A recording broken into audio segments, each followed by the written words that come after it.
Hi, we are Rick and Teresa Starr from Positivity Life, and welcome to our podcast today. Today, I'm going to have a special guest, and that is going to be my wife, Teresa Starr.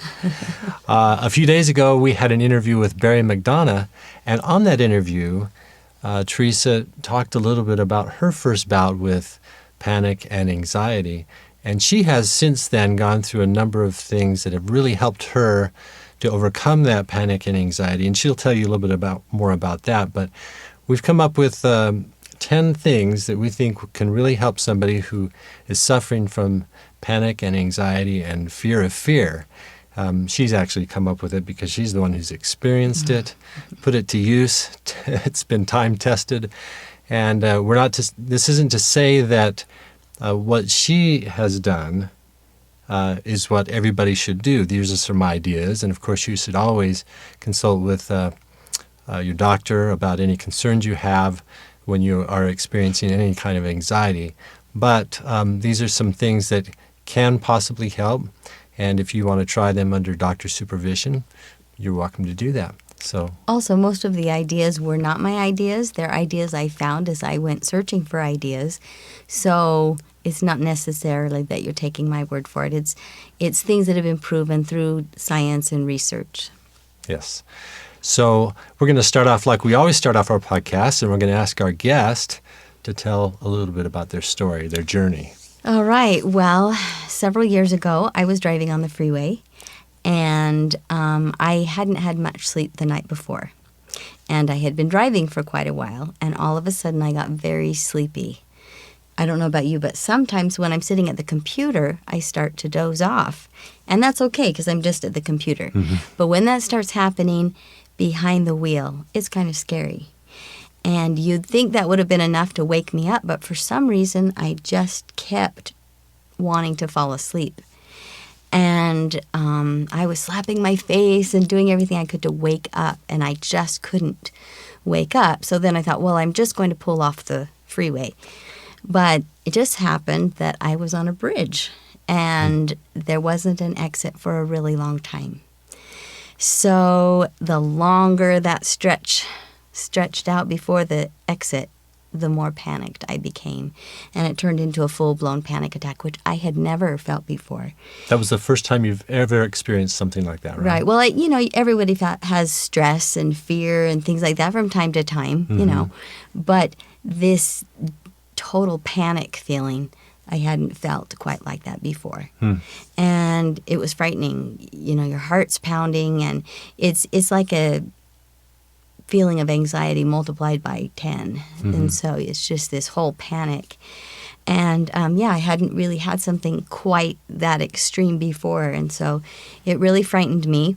But I thought, well, you always hear people say, well, if you fall off the horse, you get back on the horse. So there were several attempts that I made on other times where I did try to drive on the freeway again, and that same feeling would come up. And I think it was because I was fearing repeating the experience, and somehow that made that experience happen again. So that got ingrained into your brain so strongly that you just feared experiencing the same anxiety again. Yeah. Which kept you from doing anything. It trapped you, really. Exactly. Well, what happens when let's talk a little bit about how the brain works. Okay. In our brains, we have an amygdala that it stores memories. And our amygdala tries to protect us and keep us safe.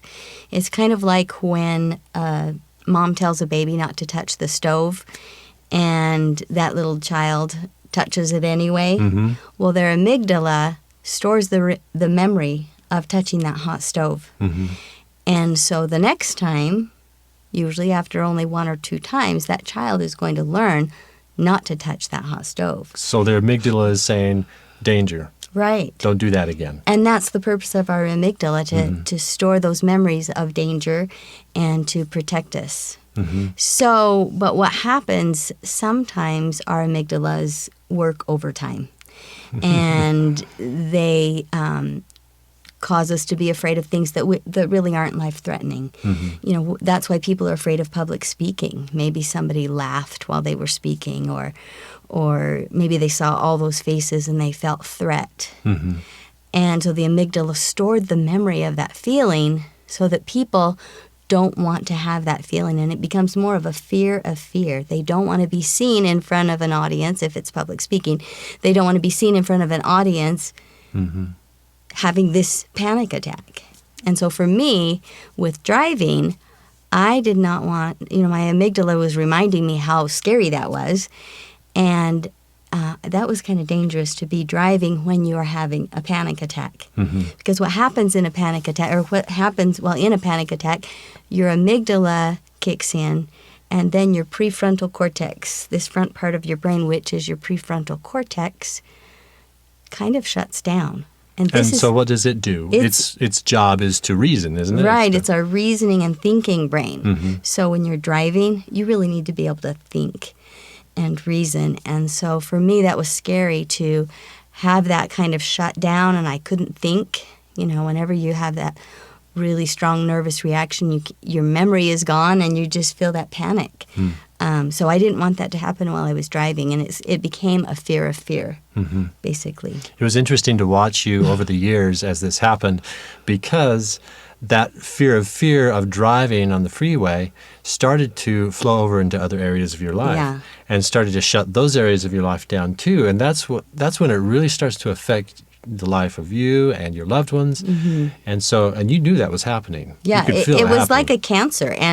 And first it was just driving, and then it started to spread into other things. And it was like that fear was starting to really take charge. And I did not want to surrender to that fear, but at the same time, it was scary. You start avoiding those situations when that anxiety hit, and so you just don't do that thing whenever you felt it. Well, pretty soon your world gets smaller and smaller and smaller as you're trying to avoid fearful panic situations. Yeah. And can I just describe from my point of view what was happening? Because I've been married to this woman for 30 some odd years, right? And she'd been driving that whole time, and so everything was... It never bothered me before. She could do that. I used to have a job as a courier when I was a young adult, and I drove all over the valley, and it just wasn't a big deal. But because of one panic attack changed everything. Me down. Yeah. And so I'm on the other side of this thinking, what has happened? Because you can do this, and of course... sometimes I did stupid things by, kind of ridiculing you and saying, "What's going on? Why can't you do that? You can do this," And on your side, you're just like trapped and you don't know how to get out of this. Well, it's really embarrassing. If you're feeling anxiety, it's embarrassing to admit it.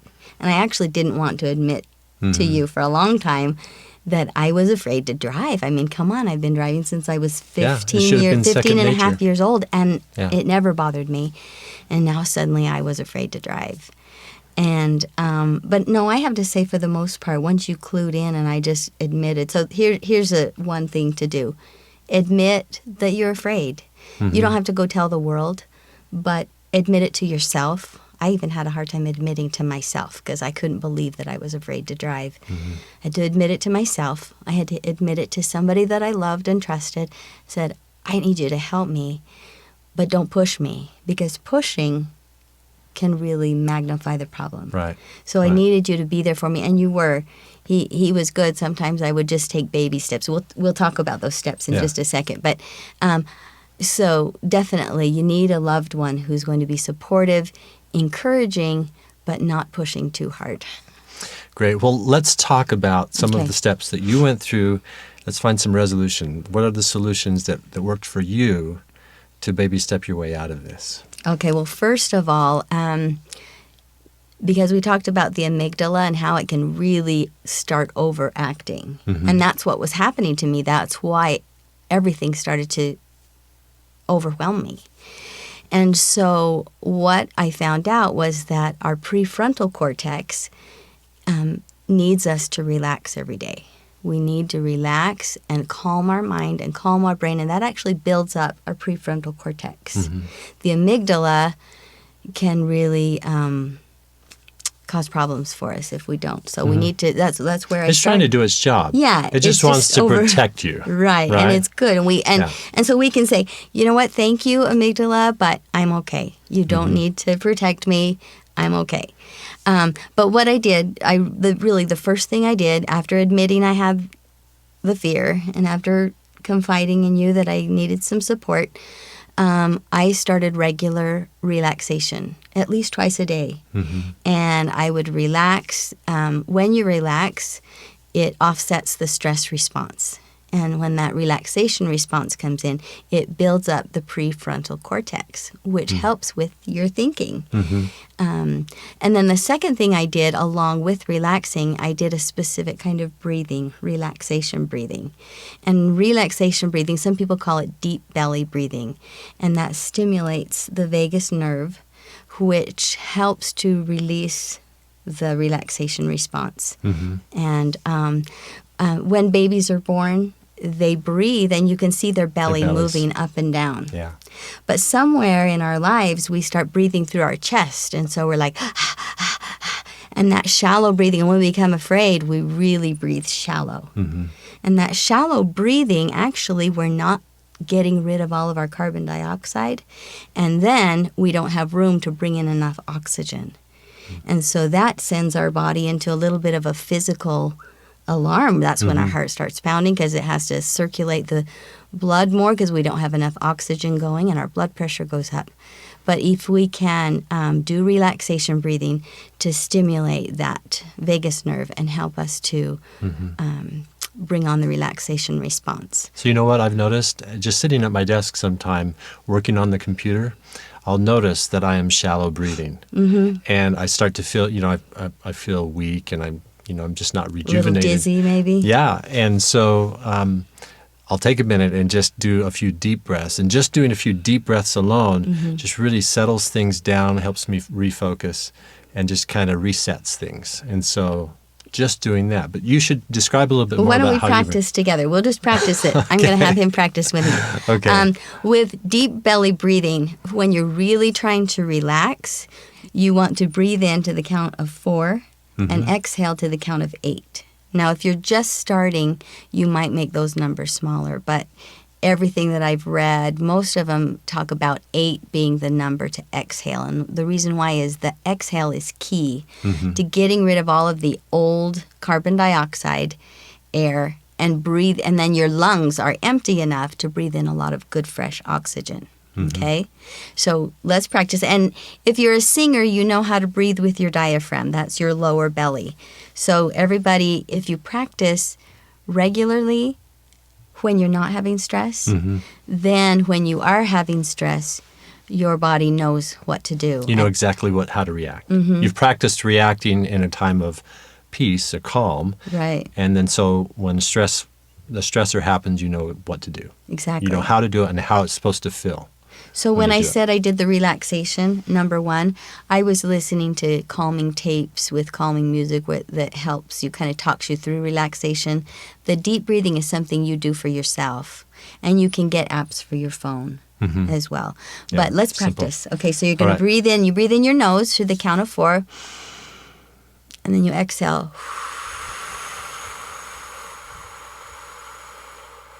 Out your mouth for the count of 8. So longer exhale. You know what I noticed, though, also? There's other things going on in my body, and that is in my shoulders, my neck. As I breathe out and fully breathe out, there's a relaxation that's going on all the way down through my body, starting up with my shoulders, my neck, my head.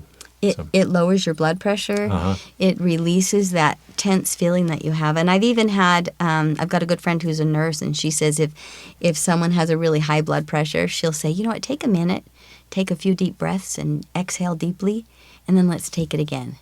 And she said their blood pressure always comes down. So it's amazing. It really does calm your body. And that's a really good thing. Practice when you're not in stress at least 2 or 3 times a day. Maybe do up to 20 breaths, 20 inhales and 20 exhales.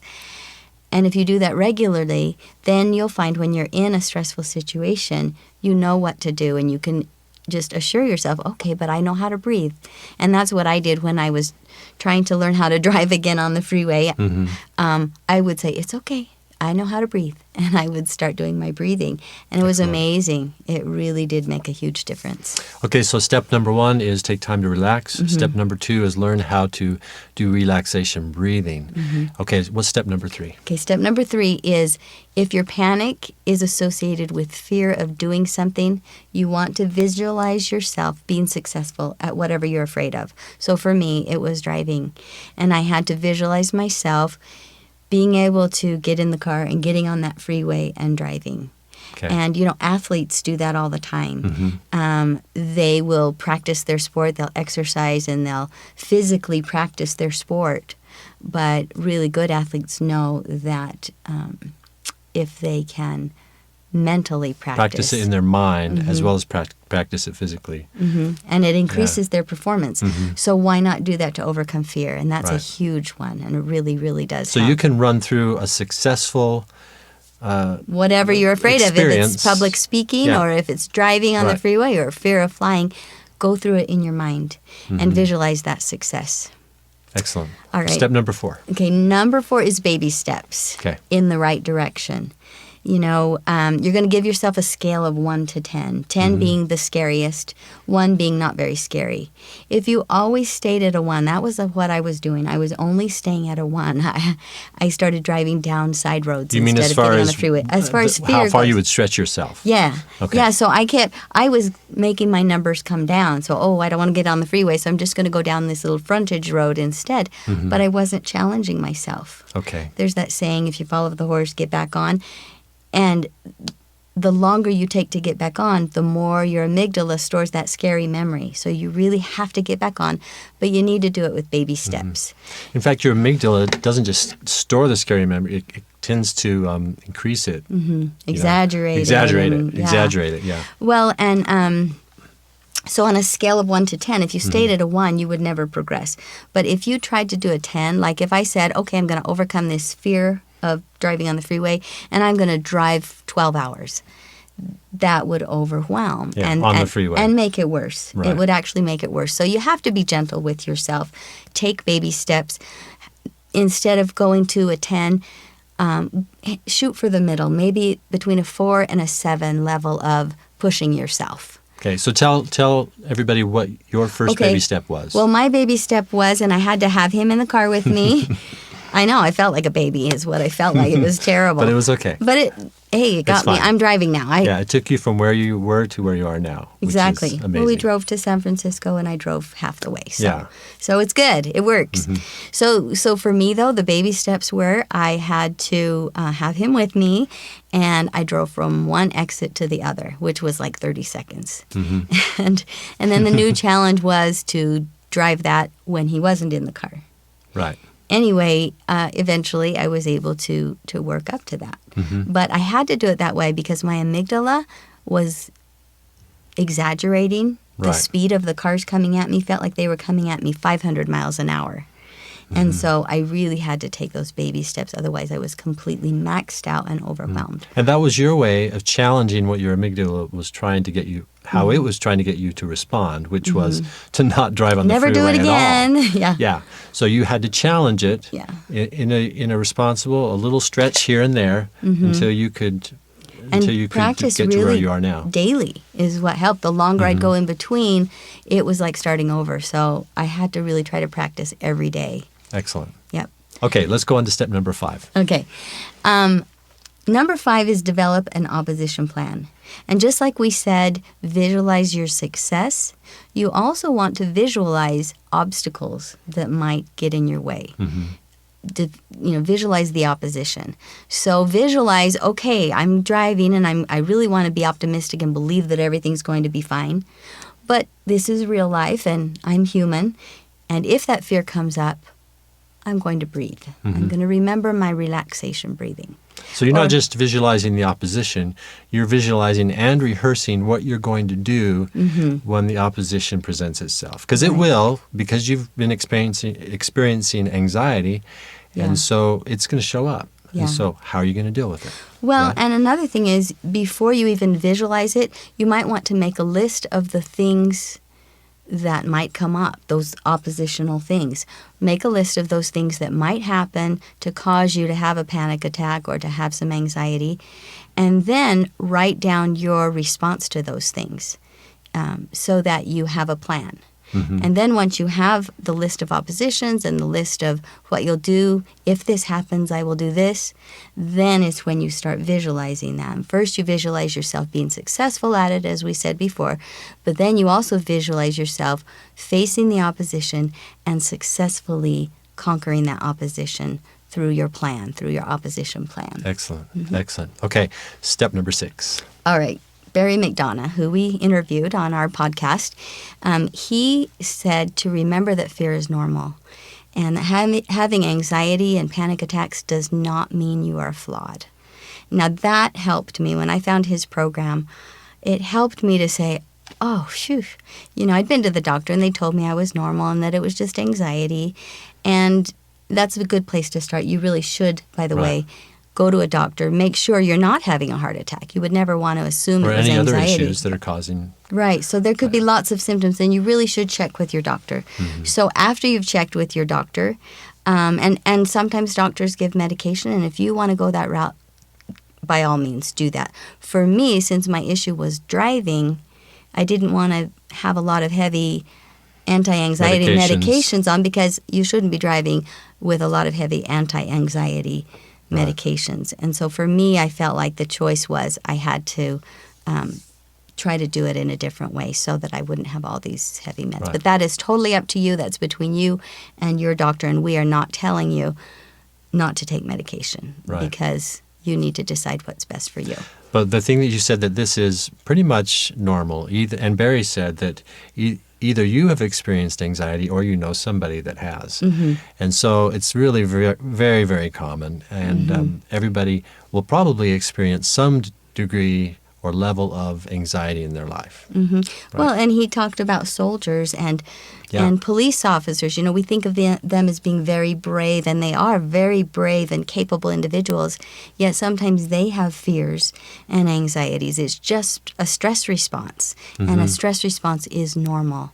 So I found those words so comforting, that I'm not cracking up, that it's just the way I'm responding to stress. And what I had to do is learn to respond correctly to stress.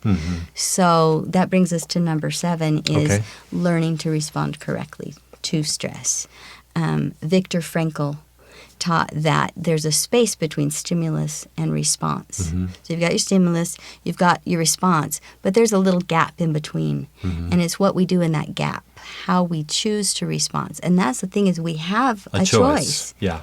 So many times we think we don't have a choice, and we think, we just let ourselves react. Our amygdala goes off, and there we go. It's that fight or flight response. That's Fight, what your flight, or amygdala is freeze. trying to get you to do. Yeah, because it says, oh, there's danger, either run or fight or freeze. And those aren't very practical things to do not if in you're today's world, especially if you're on the freeway. Yeah, exactly. So sometimes you can't do that, but you can choose. And so I learned that I could choose to do my breathing. But Barry also says, choose an empowered response. Don't choose to let your fear cause you to be a victim. Don't be victimized by your fear. Choose an empowered response. And he even goes so far as to say, bring it on, stress. Bring it on. I can handle it. You're not really a heart attack. So he's objectifying it, putting it out there, and talking to it. In fact, he says, make Or it exaggerating it's a cartoon. Yeah. Your fear is a cartoon, and you say, bring it on. I can handle this. Right. And you can even talk back to your fear and say, you know what? It's not that bad. I'm going to be okay. So bring it on. He also says, flow with it. They say that what we resist persists. So if we are resisting fear, it's like we're running from it. And I used to do that in the car to keep myself from being afraid. I would feel that fear coming on, and so I'd start singing a song at the top of my lungs. But the more I did that, it was making it worse, because it was like somebody was chasing me, some invisible... And you were running. And I was in running. a sense, figuratively. Yeah. But so you're allowing it to win. Right. And in Right. Barry's method, you stop, you notice that you're feeling these feelings, and you flow with them. And you say, hey, you know what? It's just my heart beating. Yes, I'm feeling a little bit dizzy or whatever symptoms you're having, but I'm okay.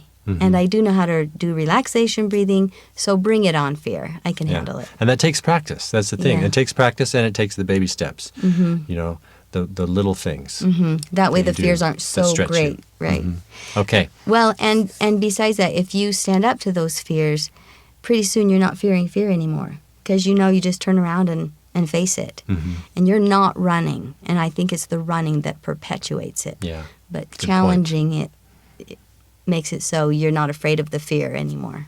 Good point. Okay. And it does take practice. It doesn't happen overnight. It took me several months of Yeah. doing these things. Yeah. All right. Let's talk about step number 8. Okay, number 8 is not to worry about bodily functions. You are going to have the pounding heart. We sort of covered this already. You are going to feel dizzy or nauseous or whatever those stress response bodily sensations that you feel. And you don't want to let those make you more nervous. Because what happens a lot of times, you're like, oh no, my heart's pounding really fast. Oh no. And then your mind starts to catastrophize and say, oh no, what if I have a heart attack? Yeah. Oh no, what if my blood pressure goes so high that I have a stroke? I mean, our minds can do these crazy things once our amygdala kicks into gear. And so what Barry said is to get comfortable with your anxious discomfort. Right. So just experience it. Experience Learn it. to experience it. Mindfully be aware of, yes, I'm feeling that. And then just flow with it. The paradox, and he mentioned this, was a paradox, is that over time, as you continue to do that, it will lose its power, its grip over you, and it will diminish. So that's the key.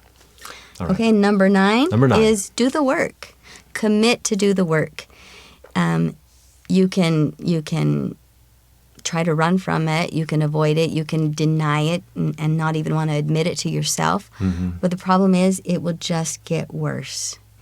And it's not going away until you face it. So, as Barry said, commit to do the work, and you will have success. Right. And you know what? What I've seen, and this is true with you, and I think everybody who has overcome some sort of anxiety in their lives, is that there is growth in that struggle. You come out a better person on the other end of that. Thank you. You do. You're stronger, and you're more willing to take risks, to seek adventure than you were before, because you know you can do it. You've built that confidence up through overcoming this. So congratulations. And that brings us to step number 10, which is related to congratulating you. Why don't you tell us number 10? Number 10 is celebrate success, and not just the big success that you think is at the end, but every little baby step success that there is in your life for overcoming or challenging anxiety. Celebrate it in some way, because you are making progress. And that actually does something within your brain when you celebrate that success. Like when I just drove that little short half a mile on the freeway, I was celebrating and I was congratulating myself.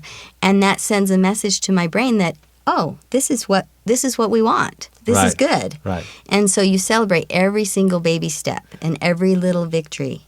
And your brain will record that is successful and will want to repeat it. It'll give you a little shot of dopamine in your Yep. brain that will say, hey, this has been a great experience. And then you'll say, okay, I can do it. I need to I can do do this it again. And I need to do this a little bit more the next time, possibly. At whatever your comfort level, whatever your speed of progress is. So, excellent. Okay, So let's that's it. let's review. Let's Okay. recap all those 10 steps again, starting Okay. from number 1 So number 1 is daily relax. Number 2, is learn to relax breathing. yes, Yes. relaxation breathing. Okay. The next one is if your panic is associated with fear, visualize yourself being successful at overcoming your fear. Okay. Number 4, take baby steps in the right direction. On a scale of 1 to 10, stretch yourself a little bit. Take a baby step, and then stretch yourself a little bit more. Keep it somewhere between the 4 and 7. Not too challenging, but definitely challenging enough that you're going to feel just a little discomfort. Yeah. Push yourself. Excellent. Number 5. All right, the next one is develop an opposition plan. You're going to write down the things that might get in your way, the opposition that might keep you from overcoming this fear, Uh-huh. and then you're going to write down the things you'll do. So if this happens, I will I'll do do this. And then you can add that to your visualization. Earlier in the number 3, you're visualizing success, but you can also visualize yourself being successful when the opposition comes, that you can conquer that opposition. Okay. Number 6, remember the advice of Barry McDonough, and that is that fear and anxiety are normal. It's okay. It's okay if you have those sensations. That's all right. Number 7. And number 7 is that there is a space between stimulus and response. And in that space is the time where you get to make the choice. How are you going to respond to that stress? Choose the response that empowers you rather than let fear victimize you. Okay. Number 8, don't worry about the bodily sensations. Of course, check with your doctor. But the sensations that are related to anxiety, pounding heart, dizziness, that kind of thing, get comfortable with that. Get that anxious discomfort, right? And then over time, the paradox is that those feelings, those anxious feelings and sensations will diminish. Okay? And number 9 is commit to do the work. You can do it. Just commit to it. All right. And you're a great example of that. Well, thank you. And then number 10, celebrate every success, every baby step, every progress that you make. Celebrate it. So, All right. All right. You can do it. excellent. All right. Thank you for being with us on Positivity Life today. If you liked our show, please feel free to visit iTunes. Give us a rating and a comment, and we'd love to see you on our website, our Facebook page. Thanks very much for being with us today. Have a great day. Have a great day.